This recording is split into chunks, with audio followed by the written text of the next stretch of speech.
This story comes from the pages of the 2024 series What If Venom issue number 2. Please support the official release.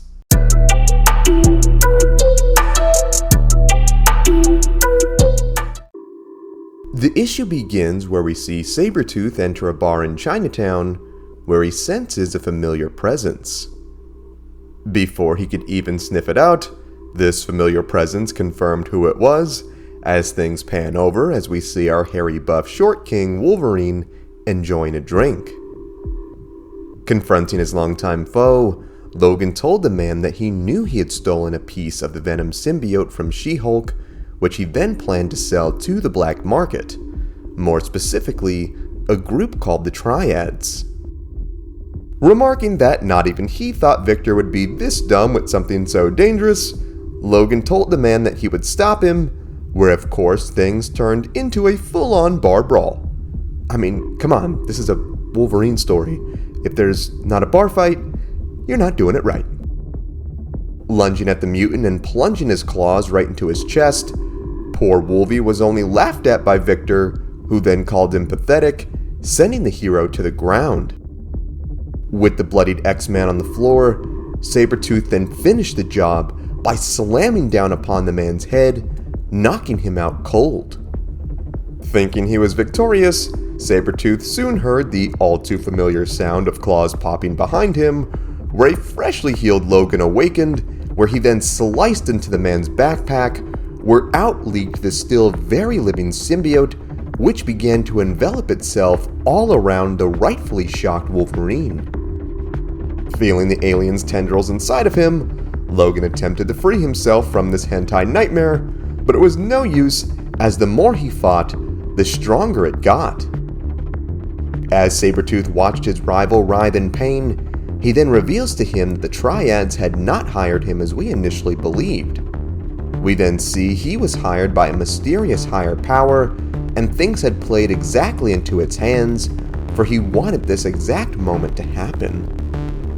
Telling the X-Man that Logan bit off more than he could chew, he walked off into the night as the symbiote fully enveloped our hero. As a pair of officers came to investigate the bar, they are met with the horrific sight of the now fully possessed, and let's admit, awesome looking, Venom Wolverine, who began to viciously attack the men who opened fire, but of course to no effect. Come on guys, haven't you read a comic book? What made you think this would work? With the monster already taking out one of the men, the second would flee for his life, only to be grabbed by the beast's tendrils, where he was grabbed screaming into the building and was completely consumed. As Venom Wolverine, can I call you Venorine, looked over the city, the monster debated on who he'd add next to the menu, where we are then taken to the trapped Logan inside the creature's mind. Here we see Wolverine was trapped in a mental hellscape that took the form of the Weapon X program, a prison that the man still had not emotionally escaped from after all this time. Not being a stranger to such mental games from the villains he fought in the past, Wolverine thought back to the teachings of Professor X, where he educated the man about trauma loops and to focus on his reality to break free from them. As Logan fought on the inside, Venorine was thoroughly enjoying his buff new body on the outside as he leapt through the city and set his sights on a teenager who was speeding, where he then crashed upon the kid's car and proceeded to eat his brains in front of the horrified crowds. Yeah, let that be a lesson to all you guys out there. Next time you feel like speeding, this guy just may be watching. Terrified of the carnage the alien was causing with his own body, Logan truly decided that enough was enough.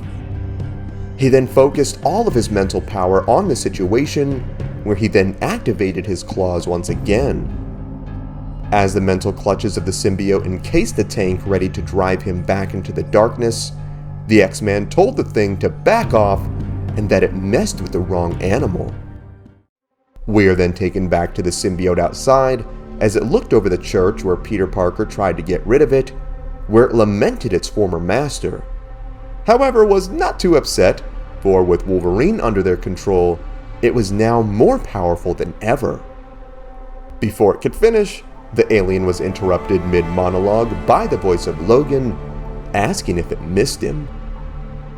Suddenly we see the bloodied claws of the Wolverine break through the hulking monster's chest cavity, sending the pair tumbling to the earth.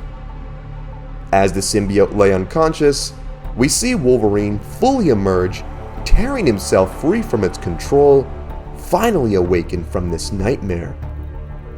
Knowing this thing was not down for the count just yet, Logan basically showed it who was boss by forcing it to turn into clothing for him, saying that it would now obey his commands, and if it even resisted in the slightest, he would break it down to dust. Yeah, this is awesome. Peter Parker needed some lame church bells to get rid of this thing, and our man Logan did it just out of sheer willpower. Sorry, Bully Maguire, but Hugh Jackman is the true Chad here.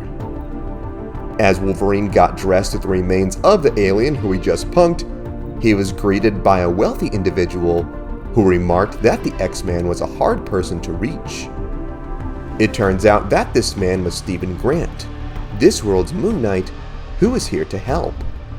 And not realizing who this guy was, Logan, in Logan fashion, told the guy to get lost, where Stephen then cut straight to the point, saying that he knew the symbiote had permanently bonded to the mutant and that fully extracting it would take more than just brute strength. He then tells Wolverine that he has a team of people with him who specialize in the study of symbiotes and that he was the best chance he had at preventing this monster from taking him over once more.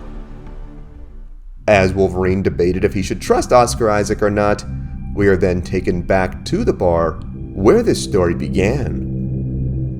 We then see a man looking over the torn case where the symbiote escaped, where the person would exclaim that not all was as it seemed.